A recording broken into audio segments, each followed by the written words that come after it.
بسم الله الرحمن الرحيم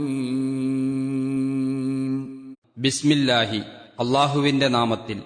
അർ റഹ്മാനി പരമകാരുണികൻ, അർ റഹീം കരുണാനിധി. പരമകാരുണികനും കരുണാനിധിയുമായ അള്ളാഹുവിന്റെ നാമത്തിൽ.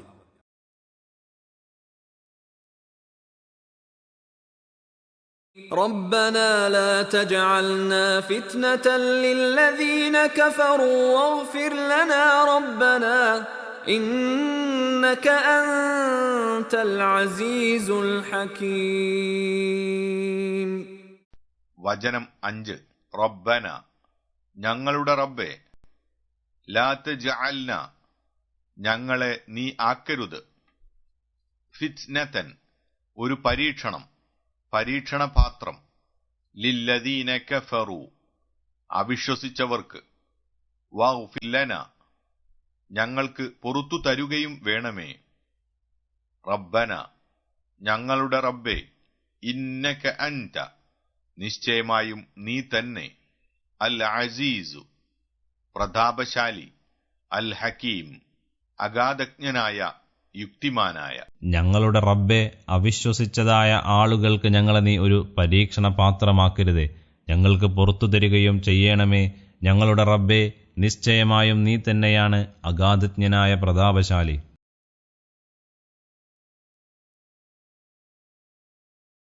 لقد كان لكم فيهم أسوة حسنة لمن كان يرجو الله واليوم الآخر ومن يتول فإن الله هو الغني الحميد.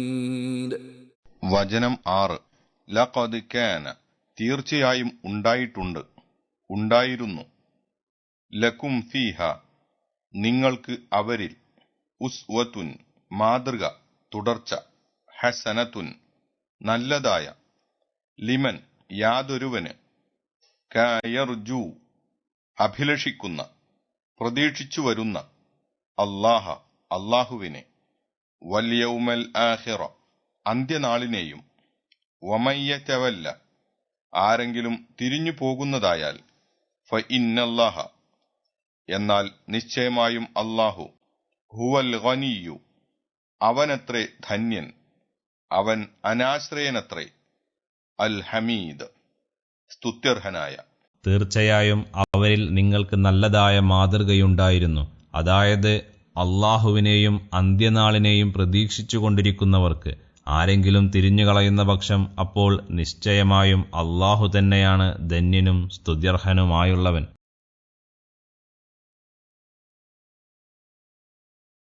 عسى الله أن يجعل بينكم وبين الذين عاديتم منهم مودة والله قدير والله غفور رحيم. വചനം 7. അസല്ലാഹു അല്ലാഹു ആയേക്കാം, അയ്യജഅല ഉണ്ടാക്കുക, ആക്കുവാൻ, ബൈനക്കും നിങ്ങൾക്കിടയിൽ, വബൈനല്ലദീന യാതൊരു കൂട്ടർക്കുമിടയിൽ, ആദൈതും മിൻഹും അവരിൽ നിന്ന് നിങ്ങൾ ശത്രുത വെച്ച, മവദ്ദതൻ സ്നേഹബന്ധം, വല്ലാഹു ഖദീറുൻ അല്ലാഹു കഴിവുള്ളവനാണ്, വല്ലാഹു ഗഫൂറുൻ അല്ലാഹു വളരെ പൊറുക്കുന്നവനാണ്, റഹീമുൻ കരുണാനിധിയാണ്. നിങ്ങൾക്കും അവരിൽ നിന്ന് നിങ്ങൾ ശത്രുത വെച്ചവർക്കുമിടയിൽ അള്ളാഹു സ്നേഹബന്ധം ഉണ്ടാക്കിയേക്കാം. അള്ളാഹു കഴിവുള്ളവനാണ്, അള്ളാഹു വളരെ പൊറുക്കുന്നവനും കരുണാനിധിയുമാണ്.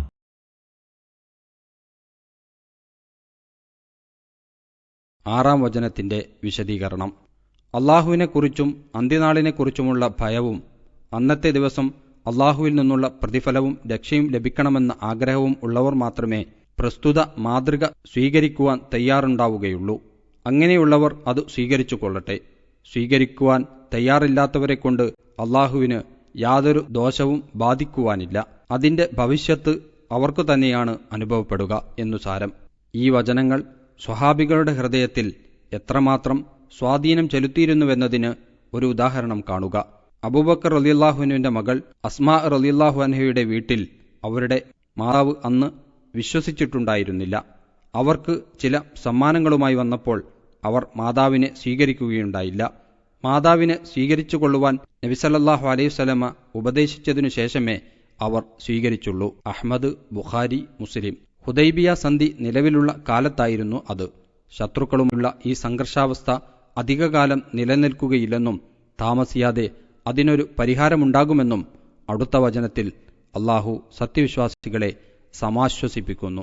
7-ാം വചനത്തിന്റെ വിശദീകരണം. ഉണ്ടായേക്കാം എന്ന് അള്ളാഹു ഒരു കാര്യത്തെപ്പറ്റി പറഞ്ഞാൽ പിന്നെ അത് ഉണ്ടാകുമെന്നതിൽ സംശയിക്കാനില്ലല്ലോ. അതാ മക്കാ വിജയത്തോടെ അക്കാര്യം യാഥാർത്ഥ്യമായി തീരുകയും ചെയ്തു. ഖുറൈശികൾ ഇസ്ലാം സ്വീകരിച്ചു. അറബികളാകമാനം തുരുതുരെ ഇസ്ലാമിന് കീഴൊതുങ്ങി അതിന്റെ പതാകയിൻ കീഴിൽ അണിനിന്നു. പഴയ വൈര്യങ്ങളും പുതിയ ശത്രുതകളുമെല്ലാം അവസാനിച്ചു. സാഹോദര്യം പൂർവാധികം ബലപ്പെട്ടു. അള്ളാഹു പറഞ്ഞു, അള്ളാഹു നിങ്ങൾക്ക് ചെയ്ത അനുഗ്രഹം ഓർക്കുവീൻ, അതായത് നിങ്ങൾ ശത്രുക്കളായിരുന്ന സന്ദർഭം. എന്നിട്ട് നിങ്ങളോട് ഹൃദയങ്ങൾക്കിടയിൽ അവൻ ഇണക്കിച്ചേർത്തു. അങ്ങനെ അവന്റെ അനുഗ്രഹം കൊണ്ട് നിങ്ങൾ സഹോദരങ്ങളായി. വദ്കുറൂ നിഅമത്തല്ലാഹി അലൈക്കും ഇദ് കുൻതും അഅദാഅൻ ഫഅല്ലഫ ബൈന ഖുലൂബിക്കും ഫഅസ്ബഹ്തും ബിനിഅമതിഹി ഇഖ്വാന. അള്ളാഹു നിങ്ങൾക്കു ചെയ്ത അനുഗ്രഹം ഓർക്കുവീൻ, അതായത് നിങ്ങൾ ശത്രുക്കളായിരുന്ന സന്ദർഭം. എന്നിട്ട് നിങ്ങളോട് ഹൃദയങ്ങൾക്കിടയിൽ അവൻ ഇണക്കിച്ചേർത്തു. അങ്ങനെ അവന്റെ അനുഗ്രഹം കൊണ്ട് നിങ്ങൾ സഹോദരങ്ങളായി. സൂറത്തു ആലു ഇമ്രാൻ വചനം 104. ലൗ അൻഫഖ്ത മാ ഫിൽ അർളി ജമീഅ മാ അല്ലഫ്ത ബൈന ഖുലൂബിഹിം വലാകിന്നല്ലാഹ അല്ലഫ ബൈനഹും. ഭൂമിയിലുള്ളത് മുഴുവനും നീ ചിലവാക്കിയിരുന്നാലും അവരുടെ ഹൃദയങ്ങൾക്കിടയിൽ നീ ഇണക്കിച്ചേർമായിരുന്നില്ല. പക്ഷേ അള്ളാഹു അവർക്കിടയിൽ ഇണക്കിയിരിക്കുന്നു. സൂറത്തുൽ അൻഫാൽ വചനം 63. റസൂൽ സല്ലല്ലാഹു അലൈഹി വസല്ലമ ഒരവസരത്തിൽ പറഞ്ഞു, നിങ്ങളെ വഴിപിഴച്ചവരായി ഞാൻ കണ്ടില്ലേ, എന്നിട്ട് എന്നെക്കൊണ്ട് അള്ളാഹു നിങ്ങൾക്ക് മാർഗദർശനം നൽകി. നിങ്ങൾ ഭിന്നിച്ചവരായിരുന്നില്ലേ, എന്നിട്ട് അള്ളാഹു എന്നെക്കൊണ്ട് നിങ്ങളെ ഇണക്കി. എല്ലാ അവിശ്വാസികളോടും സത്യവിശ്വാസികൾ സദാ വെറുപ്പും ശത്രുതയും പുലർത്തേണ്ടതുണ്ടോ? മുസ്ലിങ്ങളല്ലാത്തവരോട് മുസ്ലിങ്ങൾ നല്ല നിലക്ക് പെരുമാറേണ്ടതില്ലേ? അല്ലെങ്കിൽ ഏതുതരം അവിശ്വാസികളോട് വെറുപ്പും ശത്രുതയും പുലർത്തേണമെന്നാണ് പറയുന്നത്? എന്നിങ്ങനെയുള്ള സംശയങ്ങൾക്ക് അടുത്ത വചനങ്ങളിൽ മറുപടി കാണാം.